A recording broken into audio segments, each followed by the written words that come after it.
Amigas y amigos del canal universitario, tengan ustedes muy buenos días.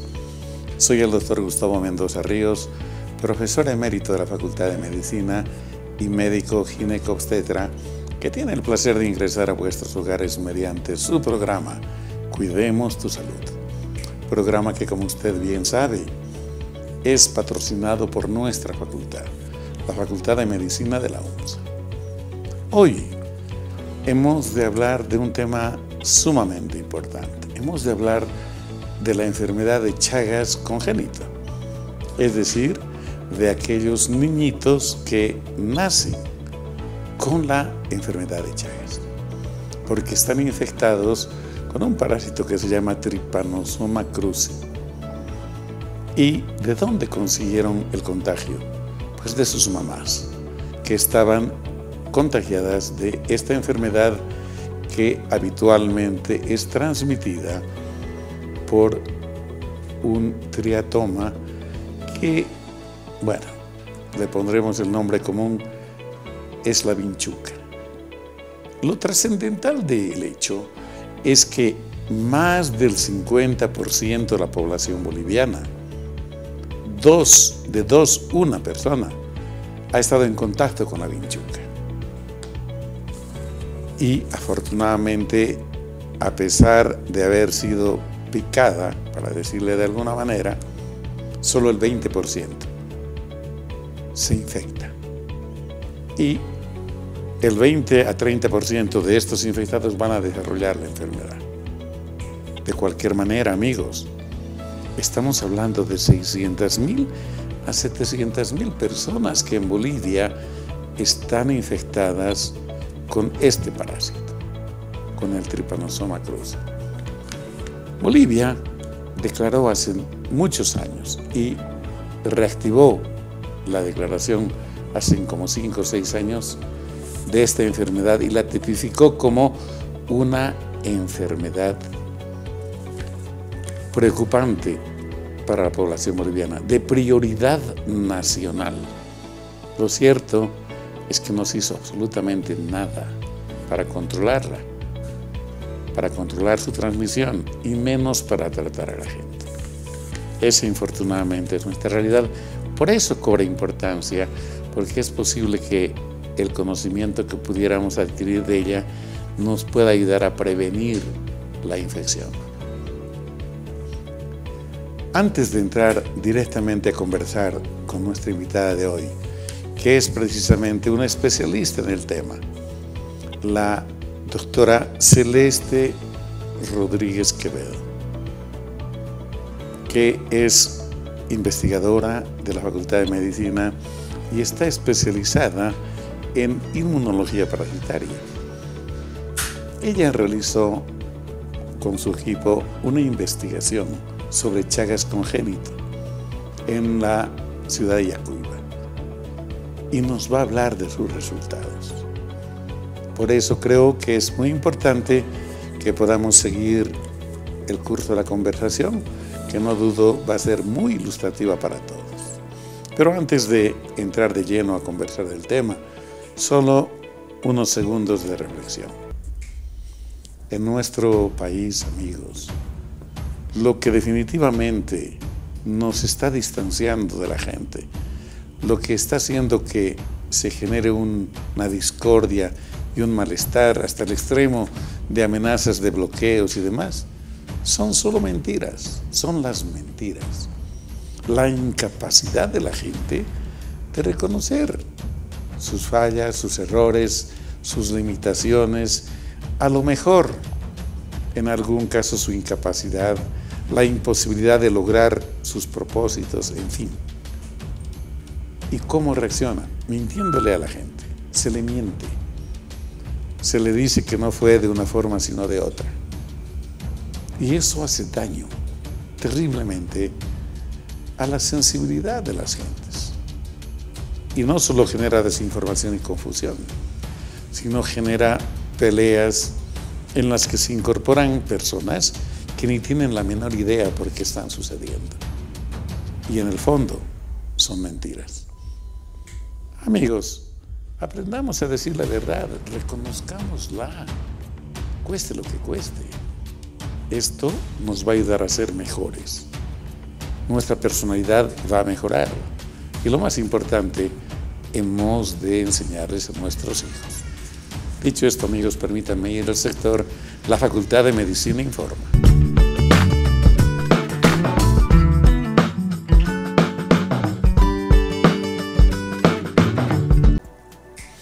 En esta nota, el director de la carrera de Medicina, el doctor Carlos Aguirre, nos dará noticias sobre lo que será la semana de la carrera de Medicina, donde, al margen de hacer una serie de programas y actos, se va a distinguir a profesionales que cumplirán 25 y 50 años de profesión.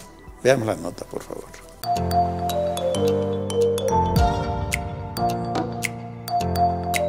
Este mes de septiembre, el director de la carrera de Medicina de la UMSA saluda a los médicos de Bolivia y anuncia actividades en torno a la Semana de Medicina.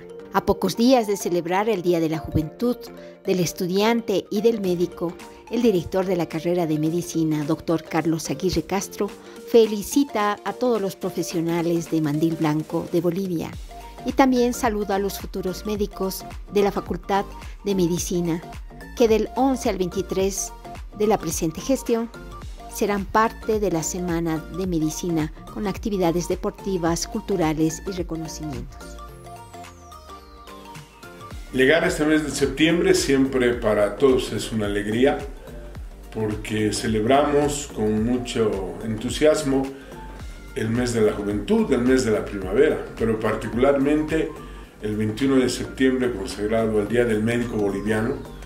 Y desde este edificio, desde estas aulas universitarias, reconocer el trabajo de todos aquellos que se han formado a lo largo de decenas de años en nuestra facultad, que cumplen una loable labor cotidiana, tanto en la vida pública y en la vida privada, en el ejercicio de la profesión, con un nivel permanente de capacitación, con un nivel permanente de exigencia a sí mismos, entregando su tiempo y su esfuerzo a la salud del pueblo boliviano.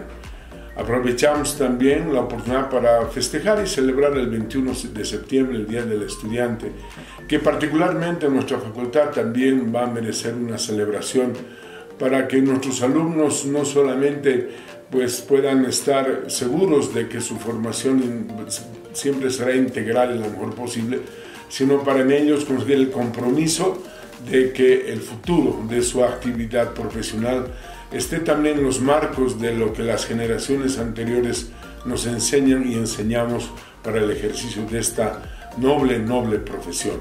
Un abrazo a todos mis colegas médicos del país, un abrazo a los estudiantes de medicina de todo Bolivia.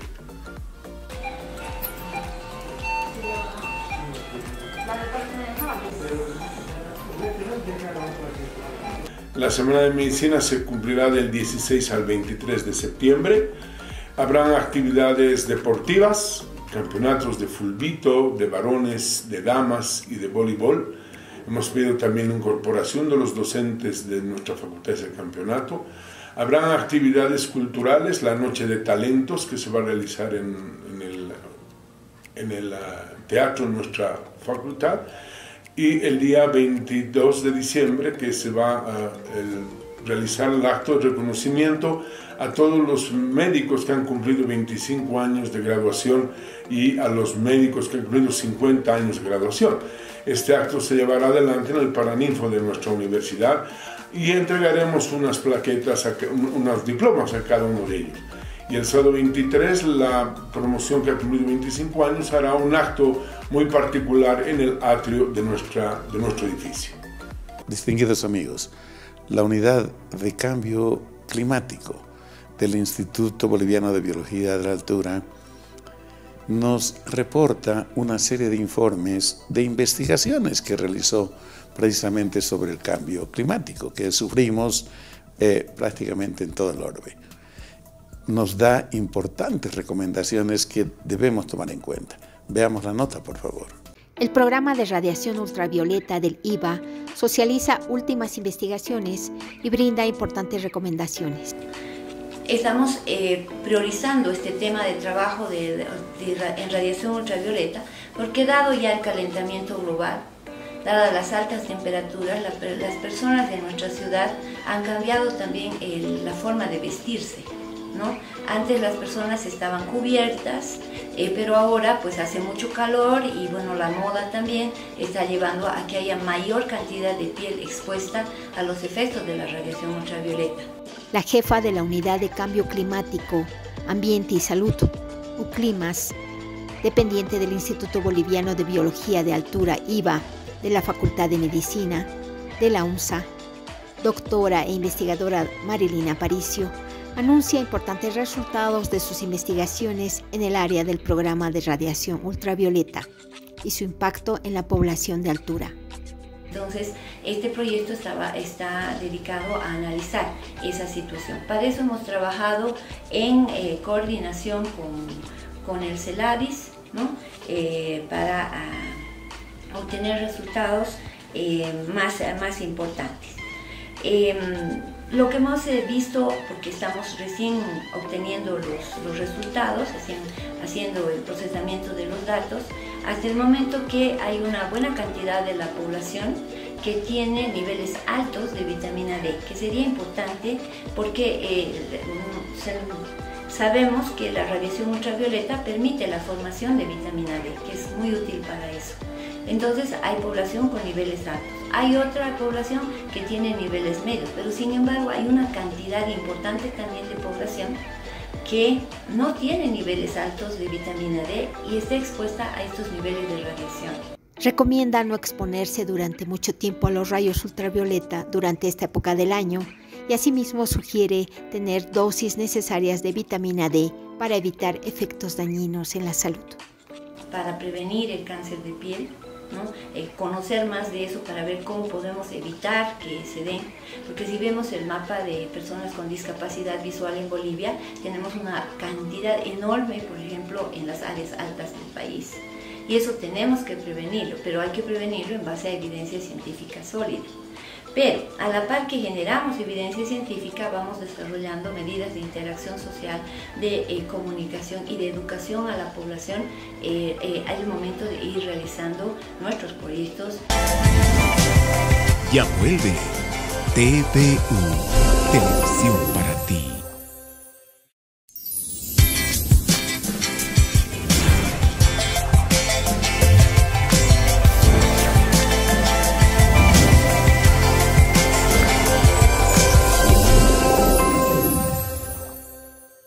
Amigos, como lo habíamos señalado precedentemente, está con nosotros nuestra invitada de hoy, la doctora Celeste Rodríguez Quevedo.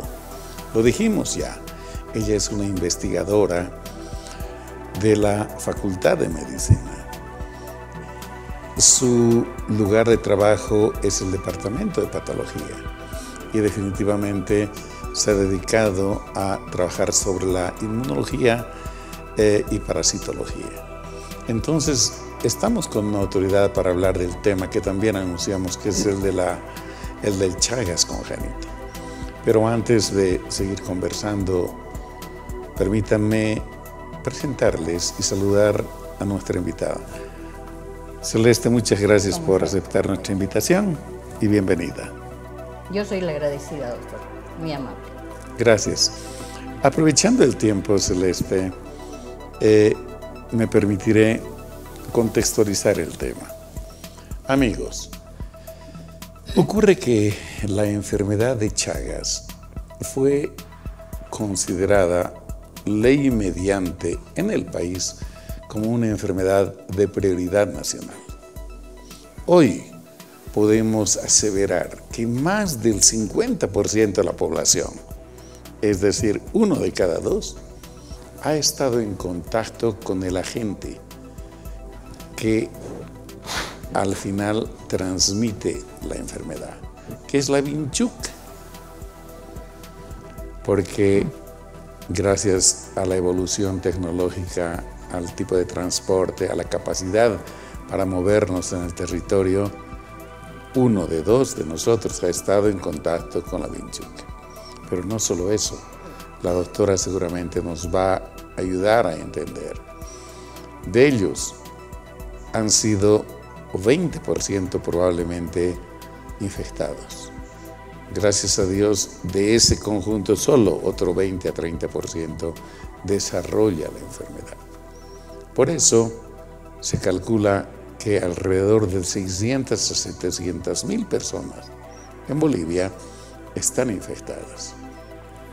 Y lo dramático del caso es que si no se tratan oportunamente, van a desarrollar enfermedad en el corazón y a lo largo del intestino, comenzando por el esófago y terminando prácticamente un poquito cerca del ano, cualquier segmento. Hay lugares donde obviamente más frecuentemente ocurren las lesiones, pero adicionalmente es capaz esta enfermedad de afectar a los niños de mujeres que están con la enfermedad y que gestan. Precisamente por eso hemos de abordar la investigación que hizo la doctora Celeste Rodríguez sobre el tema del Chagas congénito, que quiere decir niñitos que nacen con Chagas. Pero aprovechando su presencia, Celeste, ¿por qué no nos ilustra cuál es el agente que produce el Chagas y cuál es el que es habitual portador de este parásito y que es el que después va a contagiar al hombre? Bueno, debemos decir que el agente causal de la enfermedad de Chagas es el parásito Trypanosoma cruzi.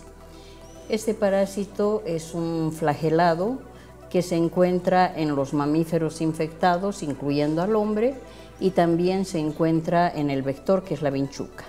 Entonces, el ciclo alterna entre el humano y la vinchuca. Cuando una vinchuca infectada, que es un vector hematófago, toma su alimento, entonces al llenar su intestino con la sangre, hace que se distienda su ampolla rectal. Y es ahí donde defeca sobre la piel de la persona y probablemente cuando el parásito se retira y por las sustancias que debe inyectar cuando pica, es que la persona tiende instintivamente a rascarse. Y al rascarse hace que esas heces que contienen al parásito ingresen por esa microherida que causa con su probóscide. Entonces es así que el hombre se infecta. Y de la misma manera la vinchuca, cuando se alimenta de un humano o un mamífero infectado, capta el parásito y lo va a desarrollar en su intestino. En el intestino están las formas multiplicativas y posteriormente van a ir al intestino posterior para cuando toma su alimento pueda eliminar fácilmente. Existe también la posibilidad de que la vinchuca caiga y pique muy cerca en la cara, más cerca al ojo, y cuando así lo hace, los parásitos y las heces conteniendo el parásito van a contaminar la región de la mucosa oftálmica. Y es por ahí donde va a entrar el parásito. Y esta es una forma muy específica, muy patognomónica de la enfermedad, porque la persona que ha sido picada de esta manera va a tener el ojo inflamado y va a ser en un solo lado, pero ambos párpados. Entonces, cuando uno ve niños o personas con este signo de Romaña, puede imaginarse que es un Chagas agudo si la vinchuca que lo ha picado está infectada. Entonces, cuando se da esa situación, rápidamente hay que hacer el diagnóstico para ver la parasitemia en la persona y después de eso iniciar el tratamiento, porque generalmente esto se observa en los niños. Entonces, un tratamiento hecho en el momento inicial es muy prometedor, ya que puede eliminar el parásito rápidamente. Celeste, entonces quiere decir que lo que acontece es que la vinchuca que le gusta la sangre a uno le pica. y al extraer la sangre llena su intestino y esto condiciona que se relaje la parte final de su intestino y defeca. Esta irritación que provocó la picadura hace que, como dijo muy bien la doctora, uno instintivamente rasque y introduce el parásito, los parásitos que están en las heces fecales de la vinchuca. Celeste, más o menos entre 5 días y 2 semanas es lo que dura la fase aguda, una vez que uno se ha infectado. Y muy bien dijo, cuando la picadura está cerca del ojo, se inflama el ojo y este signo se lo ha descrito como el signo de Romaña, pero solo se presenta en el 10%, porque el resto del cuerpo puede ser también picado y no va a tener esta reacción. Sin embargo, la sintomatología no es muy específica, ¿no es cierto? Hay fiebre, a veces hay crecimiento de ganglios, hay malestar, inclusive pueden haber algunos trastornos gastrointestinales que confunden a la gente y por eso a veces dejan desapercibido el cuadro y luego va a pasar prácticamente a una fase crónica. De hecho, este es el mayor problema, el que la gente, una vez recuperada de sus signos, sintomatología, se olvida del asunto. A propósito, ¿dónde viven las vinchucas, Celeste? ¿Dónde habitualmente anidan? ¿Y cómo es que se reproducen? En las zonas rurales se las encuentra en los domicilios de adobe que tienen grietas y que tienen techos de paja. Entonces ahí están además muy cerca de un entorno, un gallinero, donde van a esconderse y también al estar en esa cercanía al domicilio van a domiciliarse fácilmente. Entonces podemos encontrar vinchucas ya en domicilio, conviviendo con las personas y bueno, continuando con el ciclo y haciendo que esta sobrevivencia de la infección y del parásito estén en las zonas rurales en cantidad. Hay zonas donde se puede encontrar un 80-85% de personas que están infectadas. Esta enfermedad es asintomática, un 90% de las personas puede ni enterarse que ha sido infectada, porque no siempre el chagoma de inoculación va a estar visible. Entonces, al no darse cuenta, pasa desapercibido, pueden vivir mucho tiempo y morirse sin saber que estaban infectados.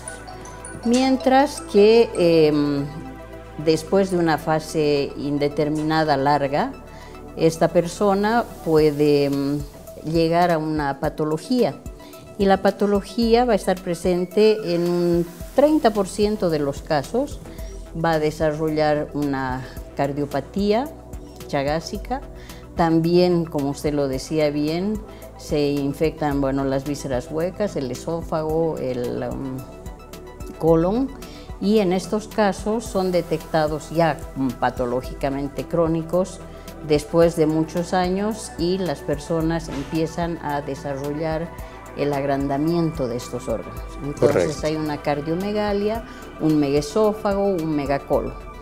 Y es por eso cuando ya empieza la patología, una sintomatología, las personas acuden al médico con cierta patología, con cierta sintomatología y se detecta la patología. Correcto, amigos. Creo que debemos partir precisamente de este hecho. El 90% de las personas ni se enteró que se infectaron. Y por eso dejan pasar. Y de la gente que es diagnosticada, solo del 10 al 20% realiza tratamiento. Es increíble.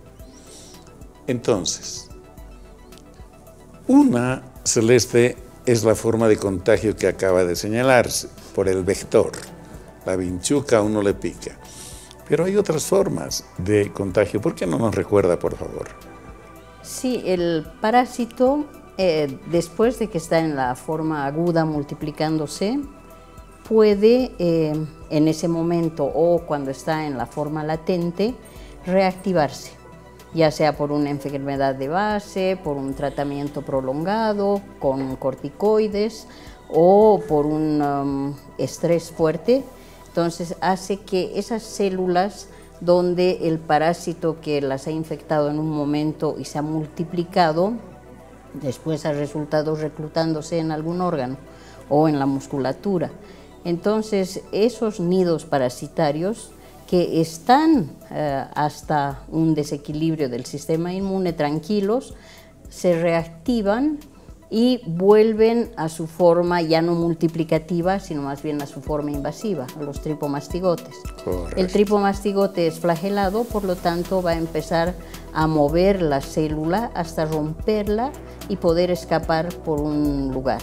Y cuando está en la forma tripomastigote, entonces va a circular en la sangre y es por eso que una persona chagásica no es aconsejable que done sangre, porque puede contaminar a su receptor. Otra forma es cuando los drogadictos comparten jeringuillas, por ejemplo. Entonces ahí hay un intercambio de sangre, también puede ser otra forma de infección. Y la importante en este caso es la infección congénita.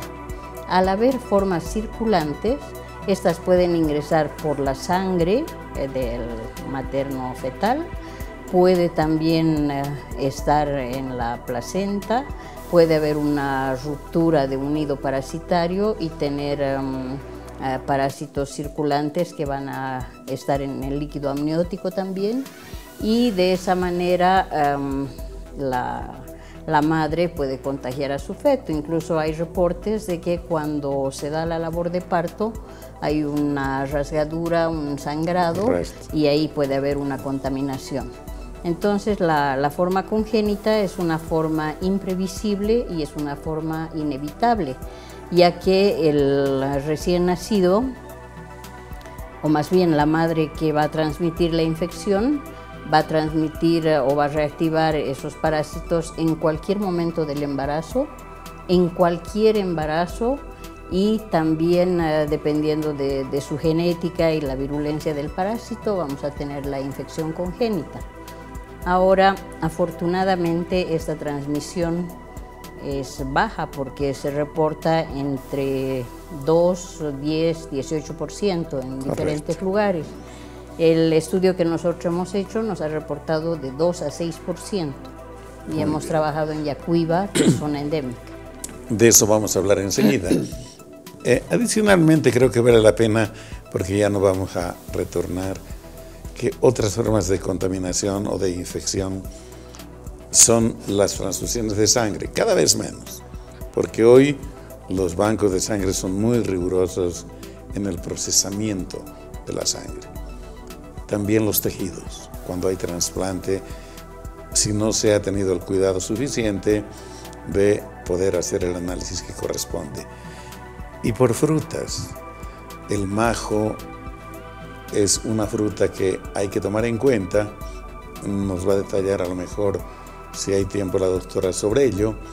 Y finalmente se habla de persona a persona, precisamente una persona infectada que puede eventualmente tener parásitos en las heces y otra de alguna manera se contamina y por vía oral va contagiándose, que es otra forma muy importante, pero no la más importante de contagio. Amigos, hemos de seguir hablando del tema. Permítanme unos segundos, por favor, y enseguida retornamos.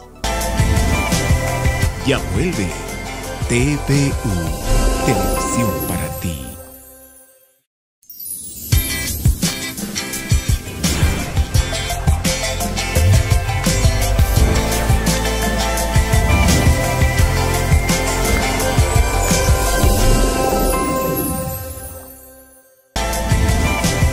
Estás viendo TVU, Televisión para ti. Distinguidos amigos, en esta segunda parte hemos de pedirle a nuestra invitada, la doctora Celeste, que tenga la gentileza de contarnos sobre la tan importante investigación que se realizó del Chagas congénito, es decir, del Chagas con el que nacen los niñitos de mamás que gestaron estos niños y que estaban contagiadas con el Chagas. Cuéntenos, nos decía que este estudio se hizo en Yacuyuba. Sí, en realidad hemos hecho este trabajo gracias al financiamiento del Instituto de Investigación para el Desarrollo francés, dentro de un programa que se llamaba Equipos Asociados. Entonces, como su nombre dice, nosotros nos hemos asociado a un grupo de médicos que se han ocupado de la sintomatología y del tratamiento. Y nosotros nos hemos ocupado de la parte parasitológica, la parte serológica. Hemos analizado algo que se lo daba en la literatura como que podía existir la posibilidad, pero nosotros sí hemos demostrado que el parásito está en la placenta. Correcto. Se adhiere a las células una vez que está adherido, que es algo muy importante para que el parásito pueda invadir, es prácticamente crucial. Entonces el parásito invade, pero se transforma en su forma a mastigote, y esa forma a mastigote hace que se multiplique el parásito de tal manera que cuando esa célula infectada está llena con cientos de formas a mastigotes, hay una rediferenciación en formas flageladas, tripomastigotes, la célula revienta y va a infectar a otras células adyacentes. Entonces es por eso que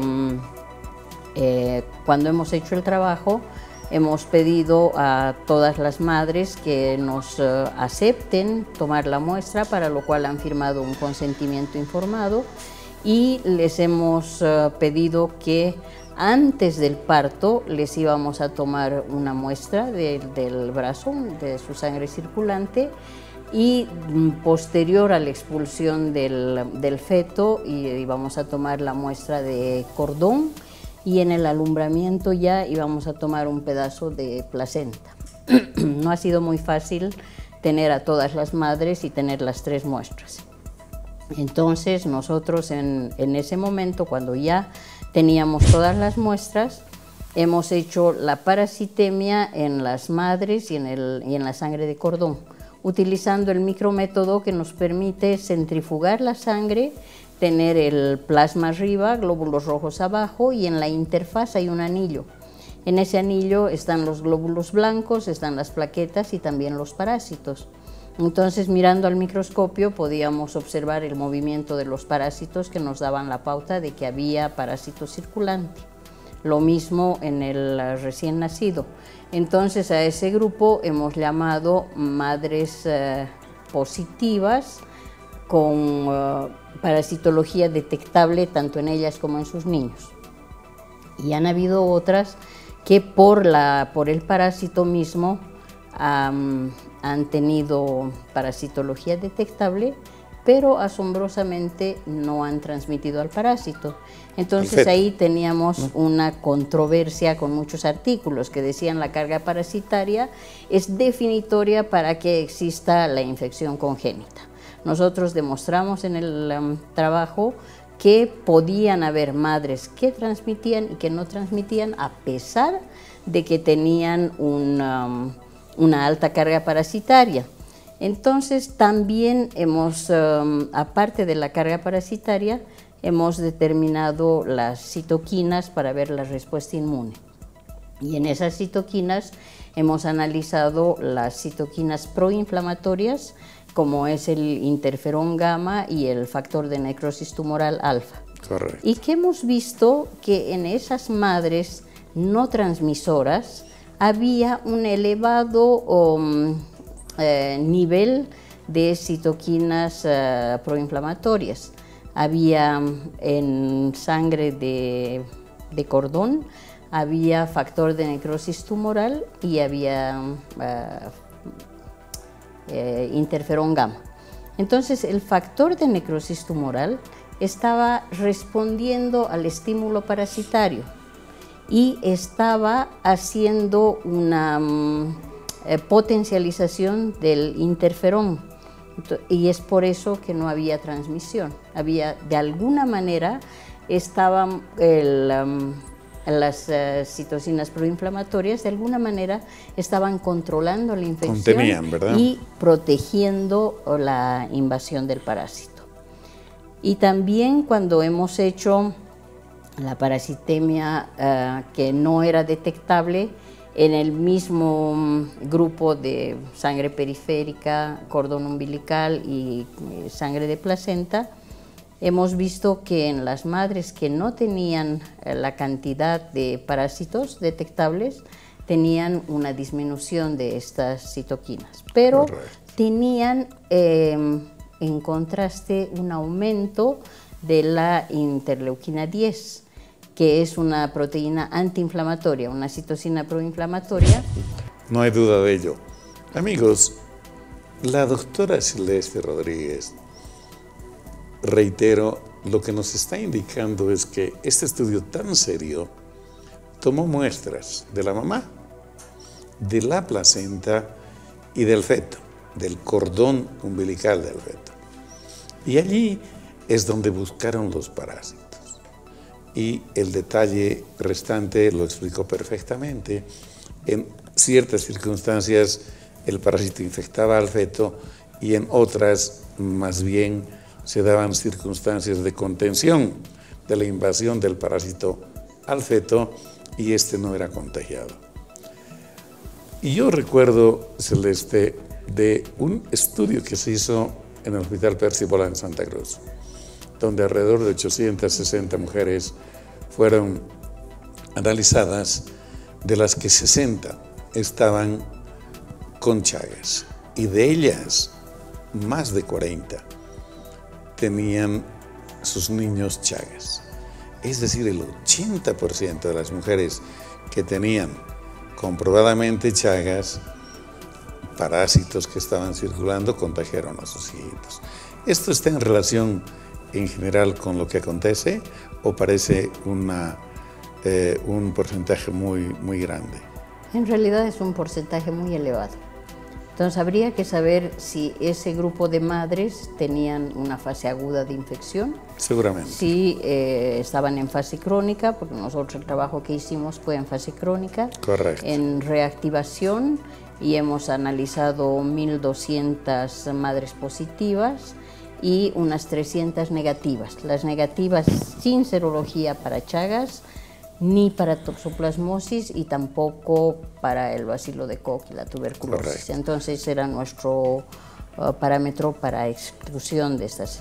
Y obviamente el tratamiento es muy importante. Celeste, yo no sé si acompañaron el estudio con tratamiento, pero el tratamiento en la fase aguda es mucho más efectivo que en la fase crónica, infortunadamente, al punto que hoy siguen buscando mejores antiparasitarios para hacer un buen tratamiento.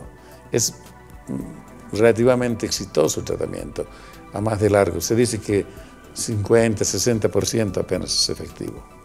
Sí, hay estudios donde se ha hecho el tratamiento y en la fase cuando los parásitos están circulando, están libres, el medicamento es efectivo. Pero en la fase crónica, cuando las células ya están reclutadas en algún órgano, es más difícil de tratar. Hay dos escuelas, una que dice hay que tratar a todo chagásico en fase crónica y hay otra que dice hay que tratar al chagásico crónico cuando se observan parásitos circulantes. En otro trabajo que nosotros hemos hecho con personas chagásicas, hemos observado que igual en un 30% observábamos las células, hacíamos clones de linfocitos T, y en esas personas sí veíamos parásitos circulantes en algún caso, cuando había una patología más o menos severa, y cuando la persona estaba pasando de asintomática a patológica, también se observaban nidos parasitarios, parásitos circulantes. Correcto. De hecho, amigos, no hay duda de que en la fase aguda el resultado es mejor que en la fase crónica. Sin embargo, también vamos a conversar mucho más adelante. Cuando se afecta el corazón, el tratamiento previene mayores complicaciones.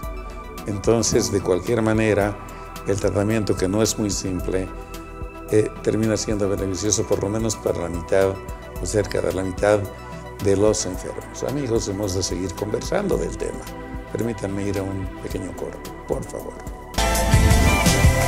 Ya vuelve TVU, Televisión para ti.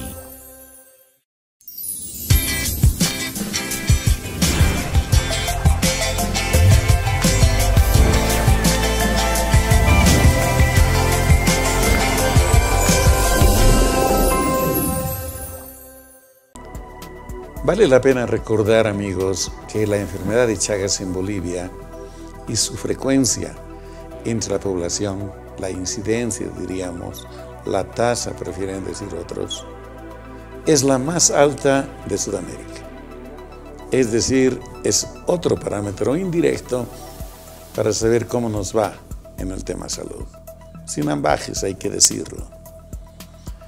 Yo le voy a preguntar a la doctora si algo se hizo, además de declarar a la enfermedad de Chagas como una enfermedad de prioridad nacional. Fíjense ustedes, 20, 30 años después, se afecta el corazón y todo puede acontecer. Uno no terminaría la sesión de explicar lo que produce. Yo solo citaré algunas cosas. Por ejemplo, produce un agrandamiento del corazón, para decirlo vulgarmente, una cardiomegalia. Lo más importante, como este parásito afecta los nervios, tanto del intestino como del corazón, entonces produce arritmias. Es capaz de producir trombosis, o sea, trombos, y embolias también. Puede producir insuficiencia cardíaca. Puede alterar las válvulas del corazón. Puede endurecerlo, es decir, la fibra muscular empieza a sufrir las consecuencias y pierde su capacidad contráctil. Muchos de los pacientes deben usar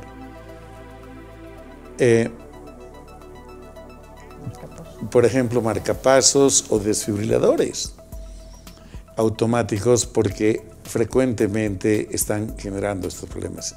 Y en el intestino celeste, todo, desde el esófago, que se dilata porque pierde precisamente la capacidad de movimiento porque se afectan los nervios, pero también el estómago, la vesícula, usted ha dicho bien, órganos huecos, los intestinos, desde el duodeno, el yeyuno, el ilion, y ni qué decir del intestino grueso, que produce grandes dilataciones que son capaces de provocar fecalomas. Fecaloma no es nada más que el endurecimiento de las heces fecales en esta zona, con enormes problemas de obstrucción intestinal, porque ya no tiene capacidad el intestino para vaciar su contenido, vólvulos, etc. Es decir, esta es una enfermedad muy cara cuando hay que tratarla y con resultados muy relativos, que cuando en el intestino no funcionan los tratamientos médicos hay que terminar con tratamientos quirúrgicos. Y en el corazón hasta se han trasplantado corazones. Entonces esto es realmente serio. Y creo que como recomendación, Celeste nos compartirá, usted, si el criterio es el mismo, todos debiéramos hacernos, al menos cada un par de años, una prueba serológica para descartar cualquier situación que pudiera afectarnos. ¿Qué dice Celeste al respecto? En nuestro medio la mayoría de las personas se enteran que tienen la enfermedad de Chagas porque accidentalmente se hacen un examen porque tienen que ir al cuartel o algo así.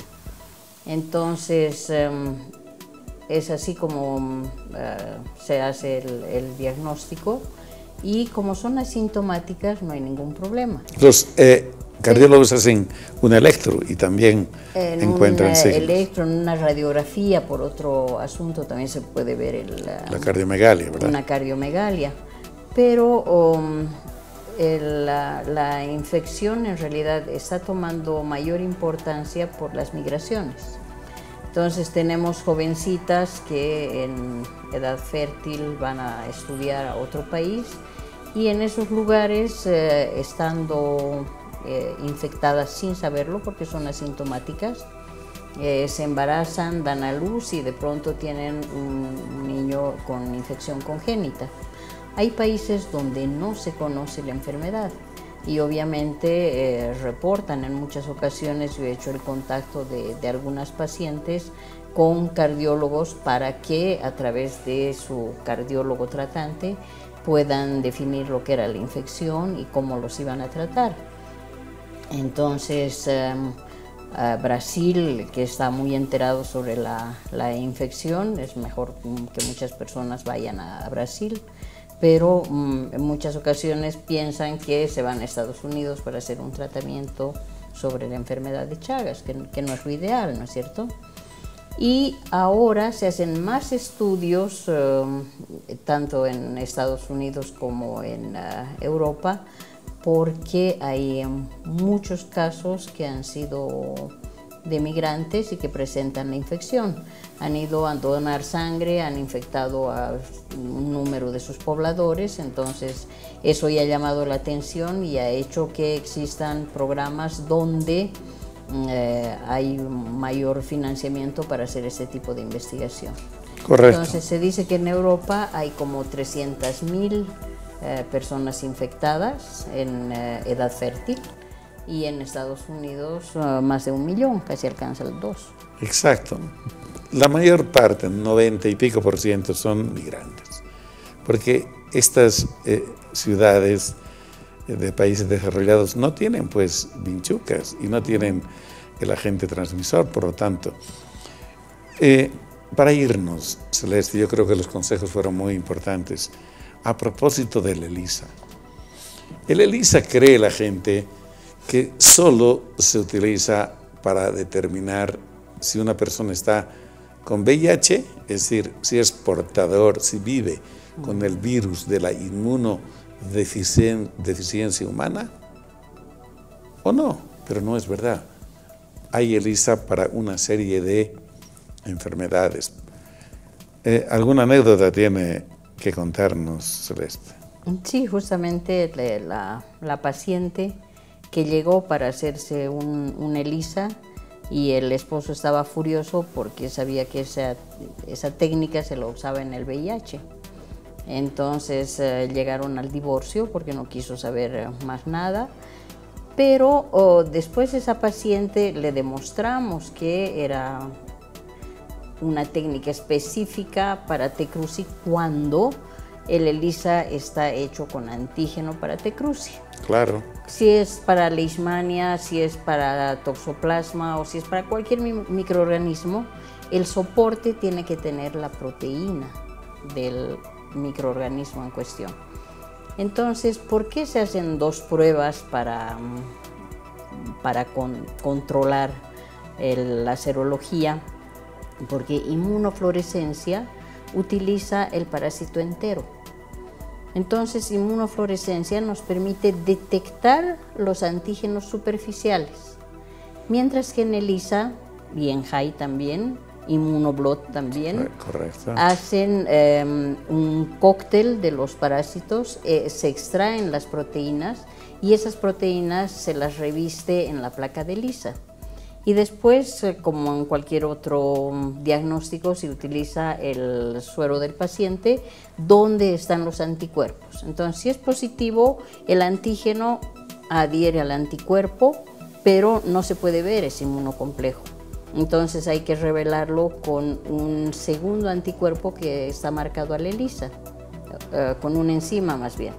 Entonces, ese segundo anticuerpo marcado con una enzima va a darnos una coloración y para parar la reacción utilizamos un substrato y después podemos ya ver con densidad óptica en un lector de ELISA la cantidad de proteínas que existen en el mismo. Y lo mismo hacemos en inmunofluorescencia, revelamos con un segundo anticuerpo que está marcado a la fluoresceína y ahí se ve fluoresciente el parásito. Ahora, ¿por qué en algunos lugares no se hacen las 2? Porque hay que tener un microscopio con epiiluminación para ver la fluorescencia. Correcto. Entonces, esa es la ideal, hacer las dos, pero el contra es el costo del microscopio. Sin embargo, son técnicas que van muy de la mano. Indudablemente, de hecho, amigos, se confirman Chagas con 2 pruebas positivas. Y si hay inclusive controversia, una es positiva y otra negativa, por las razones que la doctora Celeste expuso, se busca la tercera, la ELISA, casi siempre define lo positivo o lo negativo. Sí, el blot, ¿no? Parecido al Western blot, precisamente. Amigos, esto fue todo por hoy. Esperamos sinceramente que la información haya sido de vuestro agrado. Solo nos queda, antes de despedirnos de nuestra invitada, pedirle que una siguiente vez pudiéramos hablar, Celeste, de otro tema tan importante como este. Despedida, por favor. Bueno, agradezco al doctor Mendoza por permitir transmitir nuestras investigaciones, que no siempre es fácil de hacerlo, puesto que tenemos que hacer las publicaciones, y las publicaciones por muchas razones no las hacemos en nuestras revistas, porque muchas veces no son indexadas, y preferimos hacerlas en revistas que sean indexadas con pares internacionales, para justamente que sean conocidas y que puedan citar los artículos en los cuales hemos trabajado y hemos hecho las investigaciones. Y no hay mayor satisfacción para un investigador que sus resultados sean conocidos, sean comparados, sean comentados. Muy bien, amigos, ahora vayamos al sector Avances en Medicina.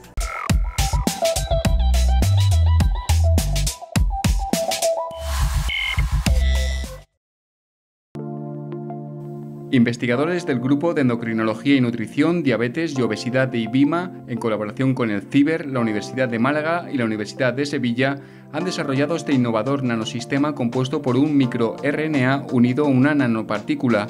Este compuesto es aplicado y dirigido al tejido adiposo blanco de los órganos de interés y promueve la conversión de la grasa blanca en grasa beige. El incremento del tejido adiposo marrón como alternativa terapéutica es probablemente lo más innovador. Curiosamente, el tejido adiposo marrón prácticamente en el humano está atrofiado, y el activarlo incrementaría nuestro gasto calórico.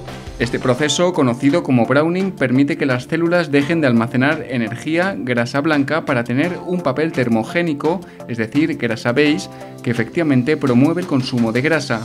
Hemos logrado frenar ese mecanismo, y esa obesidad la hemos podido frenar en un corto plazo. Lo que estamos intentando con ese nanosistema es hacerla, digamos, a nivel más bien localizada, enfocándola en regiones específicas del cuerpo humano. Por ello, esta tecnología resulta médicamente relevante, pero además presenta ventajas notables para el sistema sanitario. Podría suponer un ahorro para el sistema de salud a nivel de gasto para la obesidad. Eso quiere decir que también va a haber una mejoría tanto a nivel individual hacia el paciente como en general colectivo. Por ello, la Unidad de Apoyo a la Innovación de IBIMA ha colaborado estrechamente en el desarrollo de este proyecto. Se trata de un proyecto de innovación con gran potencial en el que nuestra unidad lleva colaborando varios años. Primero con su evaluación y análisis, después con el registro de la propiedad industrial, y ahora estamos buscando colaboradores para permitir avanzar en las fases de desarrollo y llevarlo a la práctica. Que puede llegar a ser de gran relevancia para la sociedad debido al gran impacto que tiene la obesidad hoy en día en nuestra sociedad. En este sentido, esta tecnología resulta especialmente interesante porque actualmente solo existen 2 fármacos aprobados en España para el tratamiento de la obesidad y otras enfermedades relacionadas. Distinguidos amigos, esto fue todo por hoy. Esperamos sinceramente que el programa haya sido de vuestro agrado. Nos comprometemos a volver renovados en una semana. Entre tanto, les sugerimos que gocen de su familia, disfruten de los chicos, cuiden a las personas mayores. Todas merecen nuestro cariño.